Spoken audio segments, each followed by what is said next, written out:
नमस्कार, मैं हूं सानिया और आप देख रहे हैं डेन न्यूज। खबरों की शुरुआत करने से पहले आइए एक नजर डालते हैं उन खबरों पर जो बनी है आज की सुर्खियां।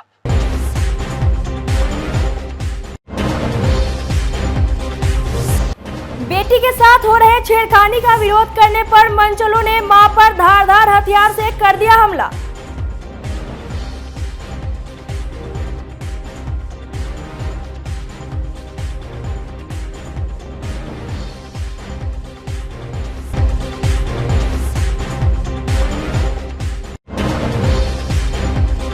प्रॉपर्टी डीलर आशुतोष शाही हत्याकांड के आरोपी अधिवक्ता डॉलर की जमानत पर हुई सुनवाई में सीडीआई के अधिकारियों ने प्रस्तुत किया अधिवक्ता के फोन का सीडीआर।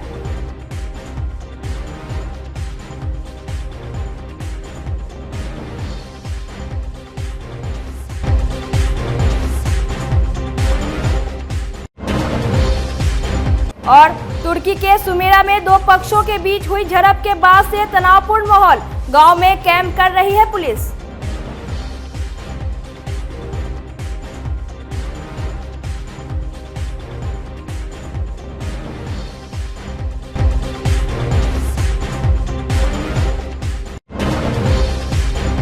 तो ये थी आज की सुर्खियां और अब खबरें विस्तार से। मुजफ्फरपुर में बेटी से छेड़खानी का विरोध करने पर मां पर गड़ासे से वार कर घायल कर देने का मामला सामने आया है। घटना कांटी थाना के दामोदरपुर हाउसिंग बोर्ड कॉलोनी की है। बेटी के बयान पर दो युवकों पर केस दर्ज कराया गया है। थाना अध्यक्ष अरविंद प्रसाद ने बताया कि एक आरोपित साकिर खान को गिरफ्तार कर लिया गया है। पीड़िता ने कांटी पुलिस को दिए आवेदन में कहा कि साकिर खान और सद्दाम खान बुरी नीयत रखता है, दोनों उसका पीछा करते हैं और उसके छत पर आकर बैठ जाते हैं। इसका विरोध करने पर शुक्रवार की सुबह मां को गड़ासे से हमला कर बुरी तरह घायल कर दिया। विरोध करने पर पीड़िता पर भी चाकू से हमला किया गया। हमले के बाद मोहम्मद सद्दाम लगभग 2 लाख रुपए का गहना व नकद लेकर फरार हो गया। आरोपितों ने लड़की को उठा लेने की धमकी भी दी है। सुबह की घटना है, ये सुबह 4:30 बजे की घटना है। मैं सो रही थी अपने रूम में, मतलब मम्मी वाले रूम में मैं सो रही थी। मेरे रूम में ये घटना हुई है। मम्मी मेरी सुबह उठ जाती है जल्दी। अब समझ में नहीं आ रहा कि मतलब कैसे क्या कर। 2 लोग थे, वो लोग ठीक है, एक साकिर था और एक उससे जो बड़ा भाई है सद्दाम, वो था। जब मैं मतलब गई ना देखने तो वो जो सद्दाम था वो खड़ा था मतलब एक साइड में पैर के पास मम्मी के, और जो दूसरा भाई था वो मम्मी के ऊपर पूरा मतलब अच्छे से चढ़ के और मतलब यहाँ पे धराधर मार रहा था। यहाँ है। तो फिर हम बचाने का कोशिश की, जिसमें मेरे इस हाथ में भी इंजरी हुई है। फिर सद्दाम जो था उसको पहले हम खींचे मैं अपनी तरफ, तो मेरे यहाँ पे अटैक किया, यहाँ पे मारा है, पीछे मारा है, कमर पे। जब वो देखा है कि अब हम चिल्लाना स्टार्ट कर, क्योंकि मेरी मम्मी की मुँह से तो आवाज़ नहीं, मुझे तो लगा कि मम्मी मेरी नहीं रही है अब। तो जब देखा है कि अब मैं चिल्लाने लगी हूँ, आसपास के लोग जगने लगे हैं, तो वो पहले तो जो वेपन था उसको लेकर वो भाग गया है। और ये जो था साकिर जो था जो अरेस्ट हुआ है वो मेरे रूम में ही था, तो मैंने बाहर से रूम लॉक कर दिया था। मुझे लगा मम्मी मेरी चली गई है। फिर मैं दौड़ के बाहर निकली हूँ घर से, तो मेरे घर के पास में जो एक पड़ोसी रहते हैं उनको बुलाई हूँ, वो आए हैं। तो फिर सब लोग ले करके हॉस्पिटल गए। मुझे लगा ही नहीं था कि ये इतना ज़्यादा हो जाएगा। पहले भी छत पे वो आ के बैठता था मेरे, ठीक है। इस बात का विरोध मम्मी क्या हम भी 2-3 बार बोले कि मेरे छत पे क्यों आके बैठते हो, इतना उधर अपने छत पे बैठो, अपने दोस्त मतलब जो भी उसका रिश्तेदार है उधर बैठो। फिर वो मेरे छत पे उसका भाई, और बोलने पर उन लोगों का निकलता है तुम्हारे बाप का छत है, हम लोग जाएंगे। क्योंकि मेरे मोहल्ले में बहुत पानी लगा हुआ है, तो सब लोग एक रास्ता नहीं होता बना लेना सीढ़ी से आने जाने का, वही करके रखा था। जब मैं कहीं से काम वाम करके लौटती थी तो एक घर के पास मेरे पेड़ है, वहाँ पे ये लोग सब लोग ग्रुप बना के बैठ के टीजिंग करते थे, कमेंटबाजी करते थे। मैं मुँह ही नहीं लगाती थी इन लोगों से कि इन लोगों से क्यों बहस करना। लेकिन थोड़ा मम्मी को थोड़ा लगता था, तो 1-2 बार मम्मी मेरी थोड़ा कुछ बोल दी थी। और मुझे बिल्कुल मतलब हम लोग को पता ही नहीं था कि इस हद तक घर में घुस के कर सकता है किसी के। ये मतलब तो सोचा ही नहीं था हम लोगों ने कभी भी। पहले भी परेशान लग रहा था। हाँ परेशान तो ये इसका पूरा फैमिली वैसा है सर। आप बात परेशान वगैरह भी करती थी? बिल्कुल नहीं, बिल्कुल नहीं, बिल्कुल कोई कांटेक्ट नहीं था, कोई कांटेक्ट नहीं था इन लोगों से मेरा। पुलिस में पहले आपने शिकायत दर्ज कराया था? नहीं, मुझे लगा ही नहीं इतना बड़ा कुछ मैटर हो जाएगा, क्योंकि छोटा मतलब मेरे से तो 1-2 साल छोटा ही है ये लोग उम्र में। तो मुझे लगा क्या ही मतलब ठीक है, बोलता है तो लड़का लोग का तो आदत है ना, मार्केट में भी जाती हूँ तो 10 लोग 10 तरीके की बात करते, तो सब पे रिएक्ट कैसे करें। तो ठीक है, जाने दो, कोई बात नहीं। 1-2 बार मुँह से बाती हुई थी मेरी भी कि मतलब क्या ही तुम लोग के घर में भी बहन नहीं है क्या, ये नहीं है वो नहीं है। तो फिर बीच में शांत भी हो गया था। फिर इधर से जब पानी लगा तो फिर इन लोगों का स्टार्ट हो गया। मेरे छत पे आके बैठता था, मेरे पड़ोस वाले के छत पे जाकर बैठता था। इसके पहले भी घर के अंदर प्रवेश किया था? नहीं, घर के अंदर इससे पहले नहीं आया था, लेकिन छत तक आता था। और जब ये सब कुछ हो गया था ना, तो उसका जो भाई है बड़ा वाला, बबलू नाम है उसका, वो मुझे बोलता है कि तुम ना ये हम लोग मैनेज कर देंगे, जो इलाज का खर्चा लगेगा देंगे, बस तुम केस वैसे नहीं करो। और जब देखा है कि केस कर दिए तो बोलता है उसका भाई कि अब तुमको बताते हैं, तुम केस की हो ना, अब तुम देखो। मुजफ्फरपुर में मामूली विवाद को लेकर 2 पक्षों के बीच झड़प हो गई। घटना तुर्की ओपी के सुमेरा गांव की है। शुक्रवार की रात हुई घटना के बाद से पूरे इलाके में तनावपूर्ण माहौल है। घटना में दोनों पक्ष की ओर से जमकर रोडेबाजी हुई। एक पक्ष ने कई राउंड फायरिंग भी कर दी। हालत बेकाबू होने के बाद कई थानों की पुलिस मौके पर पहुंच गई। थोड़ी देर में डीएसपी पश्चिमी अभिषेक आनंद और एसडीओ पश्चिमी ब्रजेश कुमार भी फोर्स लेकर मौके पर पहुंच गए। काफी मशक्कत के बाद दोनों पक्ष को शांत कराया गया। बताया जा रहा है कि क्रिकेट खेलने को लेकर विवाद उत्पन्न हुई, जो देखते ही देखते झड़प में तब्दील हो गई। इलाके में तनाव को देखते हुए पुलिस फोर्स कैंप कर रही है। पुलिस अधिकारियों ने साफ तौर पर कह दिया है कि कानून हाथ में लेने वाले को किसी भी हाल में बख्शा नहीं जाएगा। अभी यहाँ सिचुएशन पीसफुल है, बिल्कुल पीसफुल है।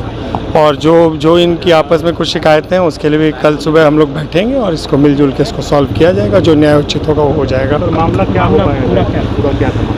अभी मामला बहुत खुल के सामने नहीं आया है, बस ये है कि आपसी कुछ मतभेद के कारण थोड़ी सी रंजिश हो गई, जिसका कोई दिक्कत नहीं है। अब सब पीसफुल है और कल इसको हम लोग सब लोग बैठेंगे और इसको सॉल्व कर लिया जाएगा। फायरिंग होने की सर बात होती है, राउंड फायरिंग हुई है। अभी इसको हम लोग जांच करेंगे, अभी जांच का विषय है, उसको भी हम लोग देखेंगे। कुछ लोगों को डिटेन भी किया गया है? नहीं, अभी ऐसा कुछ नहीं हुआ है। उसी कुछ लोग को थोड़ा चोट लगा था तो उनको भी हमने भेज दिया प्राथमिकी उपचार के लिए। बाकी जो भी चीज़ें बची हैं वो हम लोग कल उस पर काम करेंगे सुबह से। कुछ ऐसा खबर मिला, बट हम लोग के आने पे सब कुछ पीसफुल रहा है। फोर्स को डिप्लॉयमेंट करेंगे अभी गांव में? नहीं, कुछ फोर्स रहेगा हमारा, ऐसे भी रहता है, वो नॉर्मल प्रोसीजर में भी हमारे यहाँ फोर्स रखते हैं हम लोग, कोई दिक्कत नहीं है। और हमारी गश्ती गाड़ी तो अक्सर इस रूट पे पेट्रोलिंग करती हैं, वो सब नॉर्मल रहेगा हमारे साथ। माहौल ख़राब करने वाले के लिए क्या मैसेज होगा, जो पुलिस कानून हाथ में लेते हैं, क्या चीज़? देखिए, माहौल, ये जो कानून है वो सबके लिए बराबर है। तो अगर कोई कानून को हाथ में लेगा तो जो न्याय उचित होगा वो तो कानून में करना ही है हमें। लेकिन इसके साथ साथ हम लोग ये भी जानते हैं कि मिलजुल के रहने से ये जो कानून का पालन होता है आसानी से होता है, तो उसको हम लोग फॉलो करवाएंगे। अररिया में पत्रकार विमल मंडल की हुई हत्या को लेकर मुजफ्फरपुर के पत्रकारों ने शनिवार को जुलूस निकालकर राज्यपाल को ज्ञापन भेजा। हत्या के विरोध में पत्रकार शहीद खुदीराम बोस स्मारक स्थल से पैदल चलकर समाहरणालय पहुंचे और नारेबाजी करते हुए सरकार से हत्यारों पर स्पीडी ट्रायल चलाने की मांग की। वरिष्ठ पत्रकार अमरेंद्र तिवारी ने कहा कि विमल मंडल की हत्या लोकतंत्र की हत्या है। इस मामले में अपराधियों के विरुद्ध स्पीडी ट्रायल चलाना चाहिए और सरकार पत्रकारों की सुरक्षा के लिए एक कानून बनाए। प्रेम शंकर मिश्रा ने कहा कि घर में घुसकर हत्या कर दी गई, पुलिस एक्टिव होती तो ये हत्या नहीं होता। अररिया से जुड़े एक संवाददाता की हत्या हो गई थी और बड़े मतलब सुबह हत्या हुई, मतलब बेखौफ तरीके से अपराधियों ने उनको घर में घुस के मार दिया। और वो भी हत्या तब हुई जब वो एक अपने ही भाई की हत्या के गवाह थे और वो आरोपित जो थे बताया जा रहा है कि वो जेल से छूटे थे और इनकी हत्या हो गई। अगर पुलिस थोड़ी भी इस मामले में संवेदनशील होती और सतर्क होती तो ये हत्या नहीं होती। सवाल ये नहीं है कि एक पत्रकार की हत्या हो गई तो हम लोग आज मार्च निकाल रहे हैं या विरोध कर रहे हैं। सवाल ये है कि आगे ये हत्या ना हो, ये बहुत गंभीर मुद्दा है। आज हम निकाल दें मार्च, आज हत्या हो गई फिर निकाल जाएंगे, कल फिर हत्या होगी फिर मार्च निकाल लेंगे, विरोध करेंगे। एक कम से कम एक व्यवस्था बने कि आगे किसी पत्रकार की अगर हत्या हो रही है तो वो ना हो। ये व्यवस्था बने।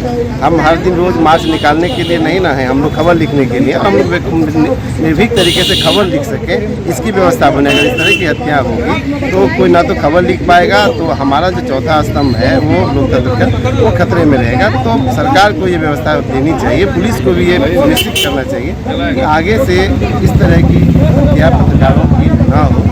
इसीलिए हम लोग आज मार्च भी निकाला और एक मांग भी रखे हैं कि पत्रकारों से जुड़े जो मामले हैं उसको सरकार को गंभीरता से देखे। जो हत्या हुई है उसके परिजन में से किसी आश्रित को एक नौकरी कम से कम छोटी सी भी मिल जाए और एक मुआवजा मिल जाए, ताकि उनके परिवार की गाड़ी आगे बढ़ सके। 2 छोटे बच्चे हैं उनको भी कहीं पढ़ाई लिखाई की व्यवस्था बन जाए। तो ये कितना ही है, क्या कुछ कहिएगा? मैं पत्रकारों के सुरक्षा की मांग करता हूं। इसके साथ विमल मंडल की जो घटना हुई उसका तीव्र निंदा करता हूं। विमल मंडल के जो है 2 बच्चे हैं, उसके सरकारी खर्च पर पढ़ाई हो, उनके परिवार की सुरक्षा हो, अपराधियों की स्पीडी ट्रायल कराकर सजा दिया जाए और परिवार के भरण पोषण के लिए 25 लाख मुआवजा दिया जाए। इसके साथ हमारे मुजफ्फरपुर जिले के जितने भी पत्रकार हैं उसकी सूची संबंधित थाना में यहाँ के एसएसपी और डीएम दे, और कोई भी पत्रकार को कोई घटना हो तो उसको इमीडिएट उस पर नोटिस लिया जाए, उस पर कार्रवाई हो, सुरक्षा हो। इसके साथ हम जितने भी पत्रकार हैं सभी को एक्रीडिएशन मान्यता प्राप्त पत्रकार का दर्जा मिले। जिला स्तर पर एक ऐसा कोष बने जिससे हमारे पत्रकार को कोई भी आपद विपद आता है, उस पर कोई घटना दुर्घटना होती है तो इमीडिएट उसको आर्थिक मदद की जाए। यह हम सरकार से मांग करते हैं। इस हत्या के बाद पत्रकारों में कहीं ना कहीं भय का माहौल है। बिल्कुल, आप सही बोले हैं। इस घटना के बाद पत्रकारों में भय का माहौल है, तो हम प्रशासन से ही मांग करेंगे उसकी भय के माहौल को दूर करे। हर जगह जो भी हमारे जिले के एसपी हैं, जहां आईजी है, जिस जिले में एसपी हैं, कहीं पर उससे भी बड़े पदाधिकारी यहाँ कमिश्नर हैं, यह लोग आपस में मीटिंग करें और हम लोग के साथ संवाद करके हमको ढाढ़स बतावे और वह बतावे कि हम क्या सुरक्षा देंगे, क्या करेंगे। यह तो करना पड़ेगा। जिस तरह से पत्रकार बिहार में ही नहीं देश भर में आवाज़ उठाते रहा है, लेकिन आज पत्रकारों की हत्या हो गई है। पुलिस के लापरवाही और निकम्मी व्यवस्था के कारण अररिया में हमारे विश्व के पितृ मित्र के पत्रकार की हत्या हो गई है। ऐसे में उस हत्यारे को स्पीड ट्रायल चला करके फांसी दे सरकार, नहीं तो केंद्र से लेकर के बिहार सरकार के खिलाफ पत्रकार संघ हर जिले में लगातार प्रदर्शन कर रहा है। आज मुजफ्फरपुर जिले में भी प्रदर्शन किया गया है। अगर फांसी की मांग नहीं होती है और उनके परिवार को 25 लाख रुपए का मुआवजा सरकार नहीं देती है तो आगे भी इस तरह का आक्रोश प्रदर्शन सड़कों पर जारी रहेगा। पत्रकार भी सुरक्षित नहीं है, क्या कहिएगा? पत्रकार सुरक्षित नहीं है, वो पत्रकार सुरक्षित नहीं है जो जनप्रतिनिधियों का अपने चुनवा करके खबर के माध्यम से उनके विचारों को परोस करके लोगों तक सदन में भेजते हैं, लोकसभा में भेजते हैं, विधानसभा में भेजते हैं, लेकिन वो लोग भी आवाज़ उठाने में कहीं ना कहीं विफल है कि पत्रकारों की हित की बात कैसे किया जाए, उनके हक और अधिकार की बात कैसे किया जाए। आज जब पत्रकार पूरी तरह से कवरेज करके घरे निकलता है तो अपने आप को रास्ते में अकेला पाता है। ऐसे में पुलिस प्रशासन को इसके लिए पुख्ता इंतजाम सुरक्षा व्यवस्था का करना होगा। मुख्यमंत्री महिला उद्यमी योजना के तहत बेरोजगारों को रोजगार देने के लिए मैजिक वाहन दी गई थी। बताया गया कि जीविका महिलाओं को एक स्थान से दूसरे स्थान तक छोड़ने का काम करना है, लेकिन जीविका ने उनकी सेवा रद्द कर दी है। इससे वाहन मालिकों के बीच आर्थिक संकट उत्पन्न हो गई है। आर्थिक संकट झेल रहे वाहन मालिकों ने शनिवार को मुजफ्फरपुर के बेला स्थित लेदर क्लस्टर के पास वाहन के साथ पहुंचकर विरोध प्रदर्शन किया। वाहन मालिकों का कहना है कि महिलाओं की सुरक्षा बताकर मैजिक गाड़ी थमा दी गई, जबकि ऑटो की मांग की गई थी। अब जीविका ने सेवा रद्द कर दी है। परेशान है। जीविका के द्वारा हम लोग को लोन दिया गया से 5 लाख माफ़ हो जाएगा। 5 लाख का बिना इंटरेस्ट का जमा करना होगा पैसा 6 साल में। उसके बाद में हम लोग का काम जीविका के द्वारा बैक क्लस्टर में चला गाड़ी। 6 महीना गाड़ी चला, उसे 5 महीना वेतन मिला, 1 महीना का रुका हुआ है और गाड़ी हम लोग का बैक कर दिया गया। अब ऑटो से वो लोग सवारी मंगवा रहे हैं। हम लोग रोड पर आ गए, घर का खर्चा बंद हो गया, सब कुछ बच्चे से पढ़ाई की दिक्कत हो गया। अब घर के खर्चा कैसे चलेगा, लोन कैसे सधेगा 5 लाख, ये हम लोग की समस्या है। कैसे मिला था? जीविका के द्वारा मिला था, मुख्यमंत्री योजना से। क्या कुछ कह के मिला था? आप लोग को रोजगार भी मिल रहा है, पूंजी भी मिल रहा है, आप लोग काम करिए और परिवार चलाइए। कहाँ गाड़ी चलाने के लिए कहा? ये बैक क्लस्टर बेला में चलाए थे जी। कितना महीना? 6 महीना चलाए, 5 महीना पैसा मिला, 1 महीना का अभी ड्यूज है और गाड़ी हम लोग का हटा दिया गया। आप क्या कह रहे हैं? अब कह रहे हैं कि इसे आप लोग रोड में जाइए, चलाइए गाड़ी, घर यहाँ बैठाइए नहीं गाड़ी। तो गाड़ी रोड पे नहीं चलेगा? रोड पे कोई सवारी नहीं बैठता है, ऑटो पर चढ़ जाता है, इसमें कोई नहीं बैठता है। अब कैसे चलेगा तो वही समस्या आ गया हम लोग को, जीने मरने का सवाल आ गया। जब गाड़ी लिए थे तो उस समय क्या कहा गया था? गाड़ी मिला कि से आप लोग कमाइए, जीवन उत्थान के लिए मिला, जीविका के लिए। मतलब गाड़ी की बैग इसमें चलाने के लिए? जी हाँ, बैक क्लस्टर में चलाने के लिए। गांव-गांव से महिला सब आएगी, बोले कि गाड़ी लेंगे तो गाड़ी नहीं लिया दिए, और ऑटो हम लोग बोले थे ऑटो ले लेते हैं, तो नहीं लेना है, और यही गाड़ी लेना है, वन बॉडी गाड़ी लेना है, महिला से सुरक्षा के लिए लेना है। पूरा गाड़ी कितना? सर बहुत बड़ी समस्या है मेरे साथ, हम लोगों के साथ। कहने का मतलब है कि हम लोगों को जीविका की तरफ से, मुख्यमंत्री योजना की तरफ से हम लोगों को लोन दिया गया। लोन में सर गाड़ी निकालने का प्रावधान दिया गया, गाड़ी उनके मन मुताबिक निकला गया जो मैजिक टाइप का है। उसके कारण सर मैजिक में इसमें गाड़ी 6 महीना चली। 6 महीना चलने के बाद जिला अधिकारी महोदय जिसे हम लोगों को सम्मानित किया गया गाड़ी के माध्यम से, गाड़ी मिला। उसके बाद है कि से गाड़ी इसमें लगातार 6 महीना चल, 6 महीना 5 महीना का पेमेंट आया, 1 महीना का नहीं आया सर। उसके बाद गाड़ी निकाल दिया गया। गाड़ी बोल रहे हैं रोड में चलाने के लिए, गाड़ी रोड में नहीं चलती है। कहाँ चलाए हम गाड़ी, हम लोग कहाँ जाए? जब गाड़ी ले रहे थे तो उस समय बोला गया था कि इसी में चलवाएं? जी सर, उसी समय बोला गया था कि गाड़ी बैक क्लस्टर में ही चला जाएगा। गाड़ी आप लोगों को रोजगार दिया जाएगा, पैसेंजर लोग होगा, जो महिला लोग होगी उस सब इसी में आएगी। अब कौन हटा रहा है? अब मतलब सर जो पेमेंट करती थी हम लोगों को, तो जीविका वो पेमेंट नहीं दे रही है, कह रहे किसी रोड में चलेगी गाड़ी। मतलब उसमें एग्रीमेंट बना था क्या? नहीं बोला गया था, लेकिन हम लोग उतना ये नहीं चाहते थे कि इस सब पोजीशन पे हम लोगों पे आ जाएगा कि हम लोग रोड पर हम आ जाएंगे। आश्वासन कौन दिया था कि 5 साल 6 जीविका बोली थी? जी। अब क्यों हटा रही है? पता नहीं सर, इसके बारे में हमको जानकारी नहीं क्यों हटा रही है। ऑटो से बुलाया जा रहा है कि इस ऑटो में कम खर्चा लग रहा है, इस कारण से।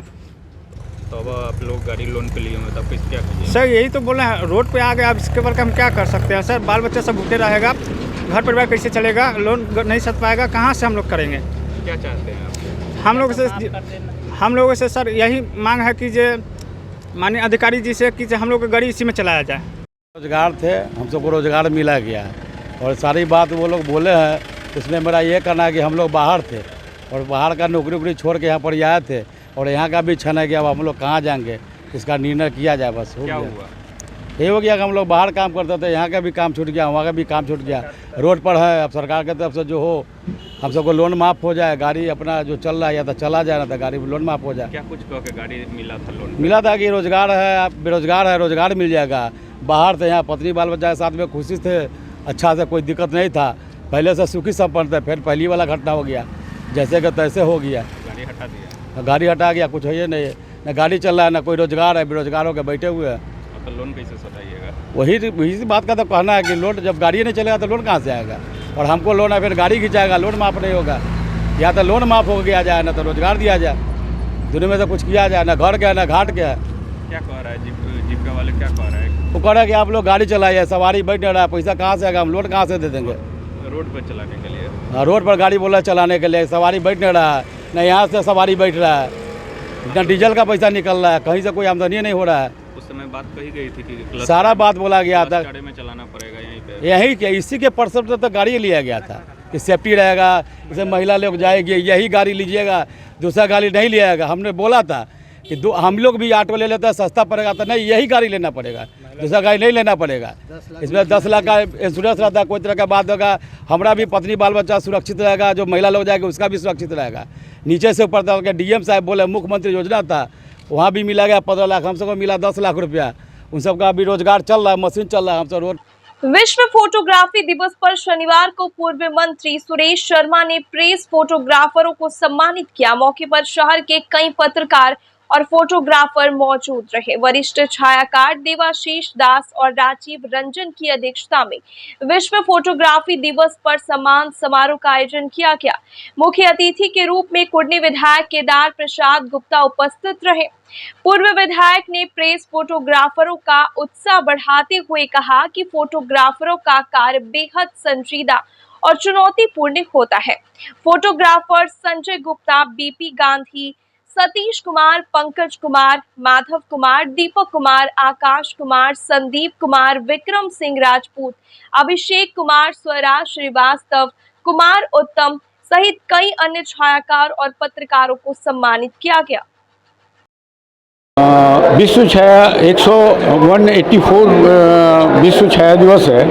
इसमें मैं जितने भी तमाम जो कैमरे से लिप्त हैं, चाहे वो मोबाइल कैमरे से हो, डिजिटल कैमरे से हो, चाहे जिस कैमरे से हो, कम से कम इस विश्व छाया दिवस को अवश्य मनाएं। जैसे लोग Valentine day, teachers day, mother day मनाते हैं, इसको ही मनाएं।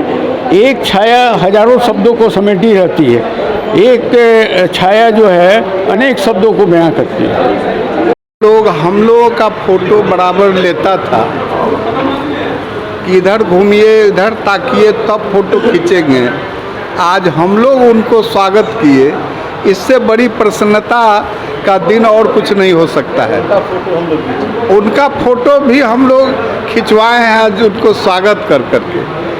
आज सचमुच में इस छाया दिवस के अवसर पर पंकज जी, हमारे केदार गुप्ता जी विधायक, तारन जी, हमारे पूर्व डिप्टी मेयर मनोज जी, नरेंद्र बाबू, समझे ना, ये सब लोग आए हैं केवल कि हम अपने छायाकार बंधु को आज स्वागत करेंगे।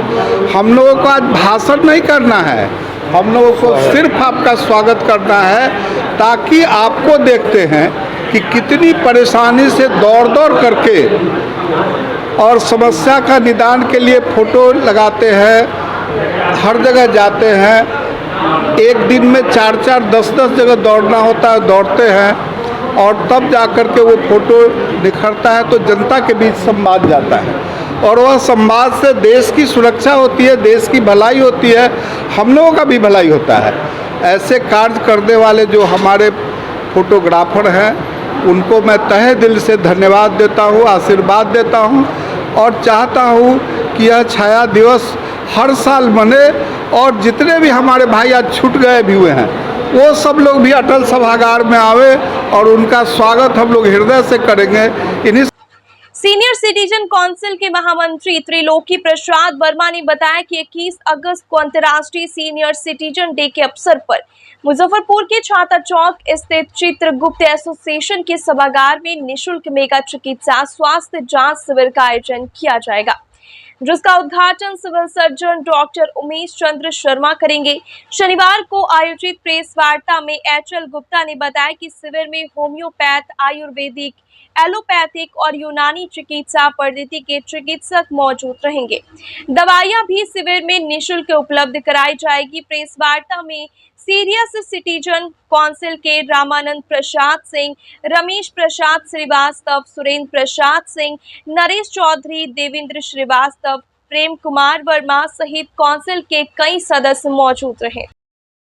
हाँ, अंतर्राष्ट्रीय सीनियर सिटीजन डे के अवसर पर हम लोगों ने सीनियर सिटीजन काउंसिल मुजफ्फरपुर की ओर से मेगा स्वास्थ्य शिविर का आयोजन करने जा रहे हैं कल सोमवार 21 अगस्त 2023 को, जिसमें शहर के विशिष्ट सीनियर डॉक्टर हैं, सभी विधाओं के उन लोगों ने आने की सहमति दी है। उसमें अलग अलग करना एक दिक्कत है, लेकिन उसमें खास के फिजिशियन है, सर्जन है, ऑर्थोपेडिक है, गायनी है, डेंटल है, आयुर्वेदाचार्य है, हीमियोपैथी है, ईएनटी है, सब विधा के डॉक्टर्स आएंगे, सीनियर डॉक्टर आएंगे। तो पैथोलॉजी भी होने जा रहा है, तो हम चाहेंगे कि हमारे इससे ज़्यादा से ज़्यादा लोग इससे लाभ उठावे। ये सिर्फ सीनियर सिटीजन के लिए नहीं, परिवार के बच्चे हो, महिला हो, जवान हो, बुजुर्ग हो, सब लोग आवे, उनका इलाज थोड़ा किया जाएगा। यथासंभव हम लोग दवा की भी आपूर्ति करेंगे। आने वाले जो लोग हैं जो दिखाना चाहते हैं शिविर में, उनके लिए प्रोसेस कुछ नहीं, आएंगे सीधे आएंगे, उनका हम नाम लिखेंगे और जिस डॉक्टर से दिखाना चाहते हैं उनके यहाँ रेफर कर देंगे। उनको जो बीमारी होगी पूरी तरह निःशुल्क है, सब चीज़ निःशुल्क है। चित्रगुप्त एसोसिएशन के सौजन्य से ही हम लोगों को हॉल मिला है, इसी में होने जा रहा है। उनकी भी महानता है जो हम लोगों को हॉल निःशुल्क दे दिए, तो मैं उनको भी बहुत बहुत धन्यवाद देता हूँ, क्या कि बहुत बड़ा सहयोग है। मुजफ्फरपुर के आशुतोष शाही हत्याकांड में जांच एजेंसी के आईओ अशोक झा पहली बार न्यायालय पहुंचे और अधिवक्ता कासिम हसन की सीडीआर रिपोर्ट प्रस्तुत किया। सीडीआर रिपोर्ट में अधिवक्ता कासिम हसन के द्वारा दिए गए बयान कि आशुतोष शाही के मिस कॉल के बाद उन्होंने कॉल कर आशुतोष शाही को बुलाया था का जिक्र नहीं होने पर मृतक आशुतोष शाही के अधिवक्ता रत्नेश भारद्वाज के द्वारा उठाए गए सवाल पर न्यायालय ने सभी आरोपियों के मोबाइल सीडीआर के साथ अगली तिथि को न्यायालय में प्रस्तुत करने का आदेश दिया। लोक अभियोजक संगीता शाही ने बताया कि मामले की सुनवाई में पहली बार सीआईडी के आईओ कोर्ट में प्रस्तुत होकर अब तक की जांच रिपोर्ट से न्यायालय को अवगत कराया।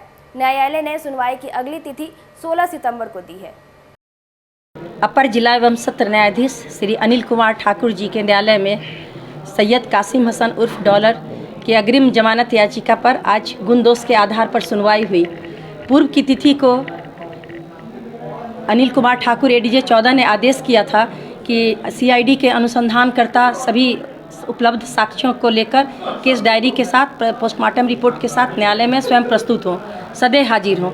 आज सीआईडी के अनुसंधानकर्ता अशोक झा सदैव हाजिर हुए और उन्होंने सभी जो उपलब्ध साक्ष्य थे उन्होंने कोर्ट को सौंप दिया। कोर्ट ने सभी साक्ष्यों का अवलोकन किया। इस पर 2-3 बातें निकल के आई कि अगर मिस कॉल गया हुआ था सैयद कासिम हसन डॉलर के मोबाइल पर तो उसका उल्लेख नहीं पाया गया। सीआईडी के द्वारा जो कॉल डिटेल रिकॉर्ड प्रस्तुत किया गया था उसमें यह कहीं से नहीं था कि मिस कॉल है। और इधर से जो डिफेंस के विजय कुमार दास पेश हुए उन्होंने बताया और उन्होंने अपना एक मोबाइल दिखाया जिस पर कोर्ट ने उस पर विश्वास नहीं किया और कोर्ट ने एजेंसी से कहा है जो सिम निर्गत करने वाली जो भी एजेंसी है जिसका भी वो सिम था उस मोबाइल में उसको कहा गया है कि जो वहाँ से सीआईडी का अनुसंधान करता वहाँ जाकर और कॉल डिटेल रिकॉर्ड पूरा उस एजेंसी से लेकर आवे ताकि उस पर आगे विचार किया जाए। मेरे द्वारा यह भी बताया गया कि अगर बेल पिटीशन के कुछ पारा जो हैं उनके विरोधाभासी हैं क्योंकि वो स्वयं कहते हैं कि शेरू अहमद हमारा क्लाइंट था, आशुतोष शाही क्लाइंट नहीं थे। तो जब अगर आशुतोष शाही क्लाइंट नहीं थे तो उनको क्यों बुलाया गया था? और अगर वो क्लाइंट थे और उनको बहुत अच्छे से वो जानते थे तो उन्हें मालूम होना चाहिए था कि उनकी जान पर खतरा है। तो रात्रि के 9 बजे आशुतोष शाही को क्यों बुलाया गया था? क्योंकि उनके डॉलर के जमानत याचिका में यह बात का उल्लेख है कि मैंने उन्हें मना किया आने से, लेकिन अगर उन क्लाइंट का वेलफेयर था तो उनको क्यों बुलाया गया और अंदर के कमरे में क्यों ले जाया गया? इस पर भी कोर्ट ने अगली तिथि को सीआईडी को सभी उपलब्ध साक्ष्यों के साथ और अग्रिम अनुसंधान में जो भी कार्रवाई हो रही है उसके साथ 16 सितंबर की तिथि निर्धारित की है। अगली जो जमानत याचिका पर सुनवाई 16 सितंबर को होगी और सदैव हाजिर होकर सीआईडी के अनुसंधानकर्ता सभी साक्ष्यों को प्रस्तुत करेंगे।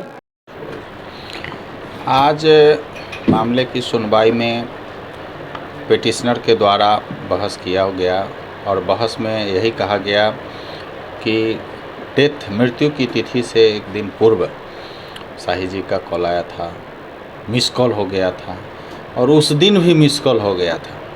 लेकिन आईओ के द्वारा जो शाही जी के मोबाइल का सीडीआर जमा किया गया, सीडीआर दिखाया गया, उस सीडीआर में कहीं से भी कोई मिस कॉल का विवरण नहीं था।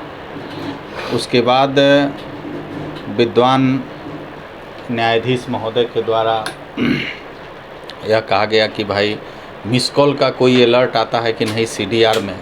इस पर आईओ बोले कि टेक्निकल टीम इस पर जांच कर रही है और टेक्निकल टीम का रिपोर्ट आएगा तब देंगे। फिर हुआ कि कॉन्स्पिरेसी में यदि शामिल थे तो कोई एक्यूज्ड के साथ कोई संबंध है। इस पिटिशनर का भी जो अभी एडीजे 14 साहब के यहाँ जिस पिटिशनर की सुनवाई हो रही है जो कासिम साहब का, तो उनका अन्य लोगों के साथ संबंध, तो उसके लिए आप जानते हैं टावर डंपिंग किया गया था इन्वेस्टिगेशन के क्रम में कि उसी मोबाइल से या किसी अन्य मोबाइल का भी उपयोग करके आपस में बातचीत करके षड्यंत्र किया गया है या नहीं। इसके लिए सभी अभियुक्तों के सीडीआर की मांग की गई है और इस पिटिशनर के विरुद्ध जो एडवोकेट हैं कासिम साहब के अगेंस्ट साक्ष्य जुटाने के लिए आयोग के द्वारा समय 3 सप्ताह का समय का मांग किया गया है। इसीलिए 16 सितंबर को सुनवाई की तिथि रखी गई है। शनिवार को मुजफ्फरपुर के साहेबगंज नगर क्षेत्र के बैद्यनाथपुर गांव में बीते 9 वर्षों के मोदी सरकार की उपलब्धि की चर्चा करते हुए पूर्व मंत्री अजीत कुमार ने कहा कि प्रधानमंत्री ने इस देश के विकास के लिए जितनी भी जन कल्याणकारी योजनाएं चलाई हैं, उन सभी योजनाओं की जानकारी हम सब एक अभियान के तहत गांव के अंतिम व्यक्ति तक पहुंचाएंगे। इससे आने वाले चुनाव में नरेंद्र मोदी के सामने विपक्ष का नाम लेने वाला कोई नहीं बचेगा। उन्होंने कहा कि केंद्र सरकार ने अपने 9 वर्षों के कार्यकाल में समाज के हर तबके के लिए अलग अलग योजना चलाकर इस देश में एक नया कीर्तिमान स्थापित किया है। उन्होंने कहा कि यह अभियान जिले के 16 प्रखंड में योजनाबद्ध तरीके से चलता रहेगा। मौके पर मुखिया इंद्र मोहन झा, साकेत रमन पांडे, सोनू सिंह सहित जिले के कई नेता मौजूद रहे। साहेबगंज विधानसभा क्षेत्र के बैद्यनाथपुर गांव पहुंचे हैं, जहां अपने समर्थक भारतीय जनता पार्टी के बड़े ही समर्पित साथी रंजन सिंह के आवास पर इस इलाके के भारतीय जनता पार्टी के कार्यकर्ताओं के साथ हमने बैठक किया है।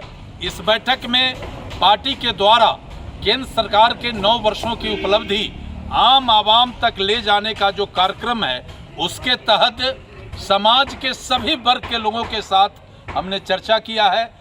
इस चर्चा में किसानों के सम्मान को बढ़ाने के लिए किसान सम्मान निधि योजना, गरीब के बच्चे कुपोषित नहीं हों, आंगनवाड़ी के माध्यम से 25,000 करोड़ का जो भारत सरकार ने बजट बनाया है, जिसके तहत 10.5 करोड़ लोग बच्चे उस योजना से आच्छादित हो रहे हैं, हम उसके बारे में बताए हैं।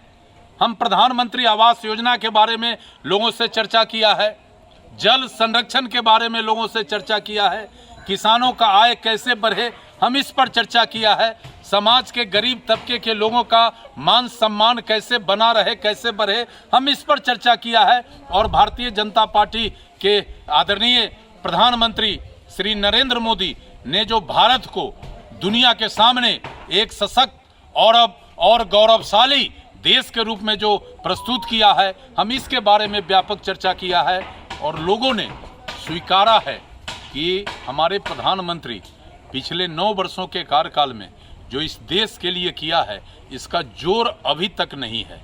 आज़ादी के 77 वर्ष बाद भी हमारा यह देश जितना प्रोग्रेस नहीं किया था, ये बीते 9 वर्षों में उससे अधिक प्रोग्रेस किया है। और आज दुनिया के सामने ये भारत देश एक मिसाल बन गया है। तो इन्हीं संदर्भ में हम यहाँ आए थे, सारे लोगों के साथ हम लोगों ने चर्चा किया है। और हम लोगों का मिशन है कि अगले लोकसभा चुनाव में मुजफ्फरपुर, वैशाली और इस आसपास के जितने भी लोकसभा क्षेत्र हैं, वहाँ भारतीय जनता पार्टी का MP कैसे बने, साथ साथ तीसरी बार भारत के गद्दी पर देश के, दुनिया के सर्वमान्य नेता आदरणीय प्रधानमंत्री नरेंद्र मोदी को कैसे हम बैठाएं, इसके लिए हम लोगों ने चर्चा किया है, विचार किया है। और इसी संदर्भ में ये गोष्ठी का आयोजन किया गया था। जदयू के राष्ट्रीय सलाहकार संजय मलाकार के मुजफ्फरपुर के चकबासू स्थित जदयू कार्यालय में पहुंचने पर पार्टी के महानगर सचिव फूल बाबू ने अंग वस्त्र और माला पहनाकर जोरदार स्वागत किया। उपस्थित नेताओं ने राष्ट्रीय सलाहकार के साथ बैठकर संगठन को मजबूत करने पर चर्चा की। मौके पर सनोज कुमार, विकास कुमार विक्की, संजय शुक्ला, साहिल, मोहम्मद सलीम, सौरभ सहित दर्जनों जदयू नेता मौजूद रहे। कार्यक्रम ग्राम संसद सद्भाव की बात, यह हमारी पार्टी के कार्यक्रम चल रही है। उसी दरमियान यह 30 तक चलेगा, 30 अगस्त तक यह कार्यक्रम चलेगा। तो हम लोग विभिन्न गाँवों में, मोहल्लों में, वार्ड में जाकर यह मैसेज दे रहे हैं कि हमारा सरकार माननीय मुख्यमंत्री नीतीश कुमार की सरकार 18 वर्ष हो गए और हमने 18 वर्ष आम आवाम के लिए जो काम किया है उनको हम बताने का काम कर रहे हैं। और कोई और समस्या है जिससे कुछ और बचा हुआ जो अब तक नहीं पहुंच पा रहा है, तो आने से यह भी कुछ बात आ रही है कि और कुछ बेहतर क्या करना चाहिए। तो हम लोग बैठ के ऊपर चर्चा कर रहे हैं साथियों के बीच। और जो हमारे आज यहाँ पर उपस्थित है वो हमारे पार्टी के सभी सक्रिय साथी हैं। और आज खास करके जो इस 18 वर्ष में माननीय मुख्यमंत्री जी को पैगाम दिया है, जो मैसेज दिया है, तो सबसे बड़ा चीज़ है कि माननीय मुख्यमंत्री जी के अमन चैन शांति और सबको लेकर चलने वाला नेता नीतीश कुमार जी, और सबको ख्याल रखते हुए जो उन्होंने पूरे देश को, पूरे विश्व को मैसेज दिया। आज जब बिहार एक मॉडल के रूप में माना जाता है, दूसरे राज्य और कई दूसरे कंट्री भी इनका अनुकरण करता है।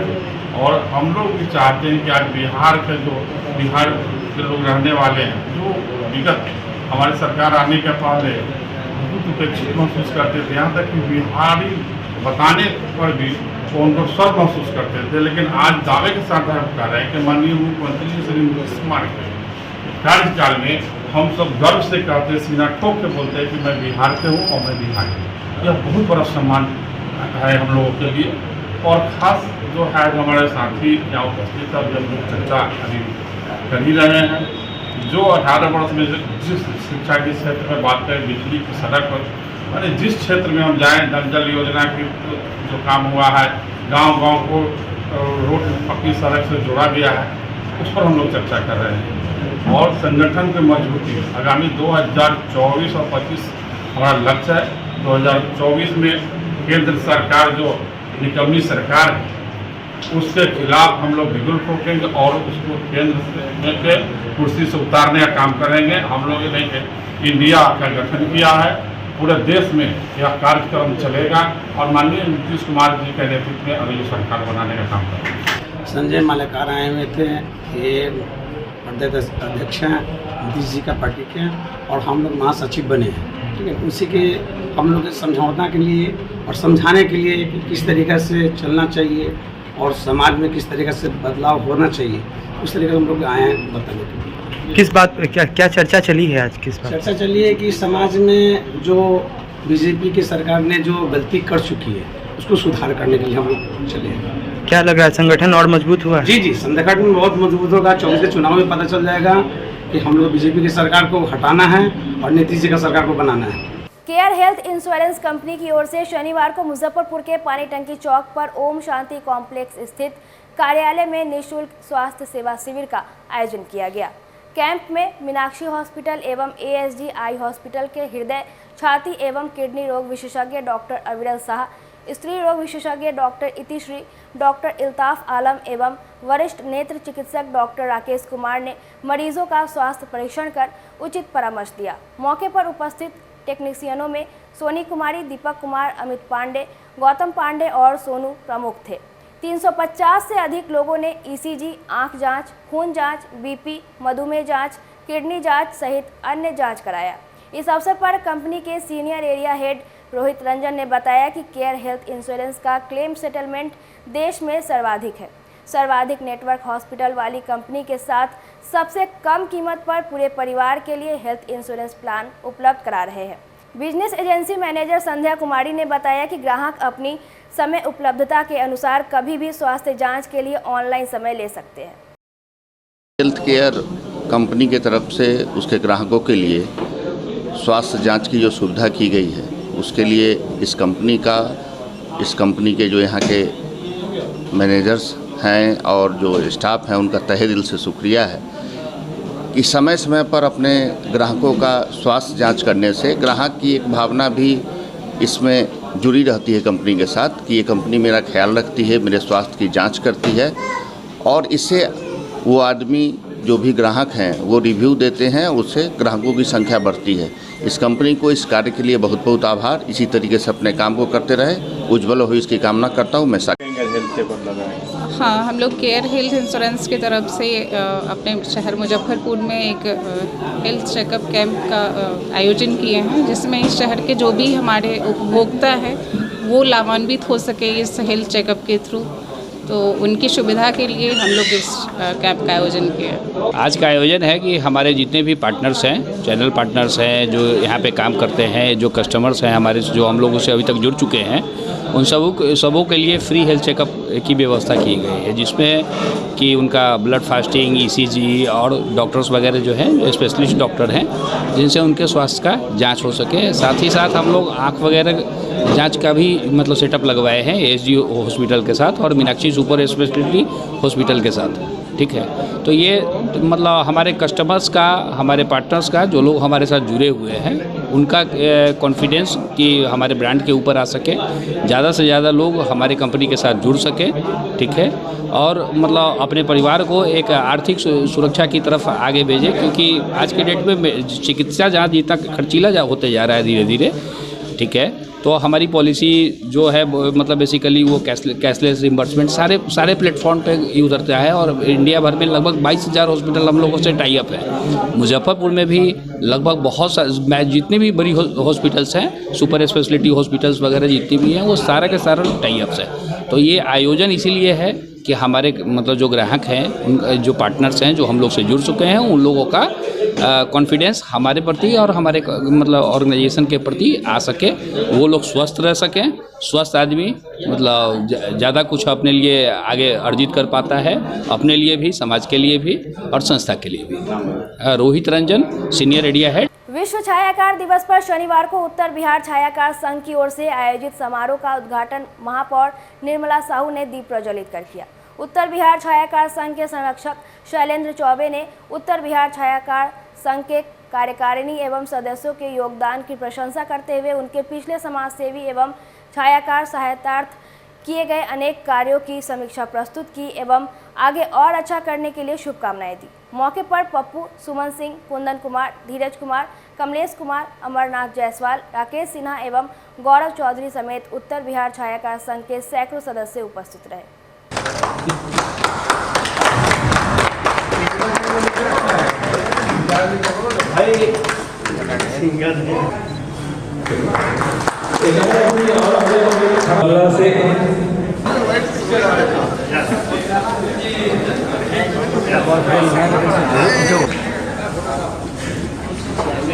और थोड़ा इधर से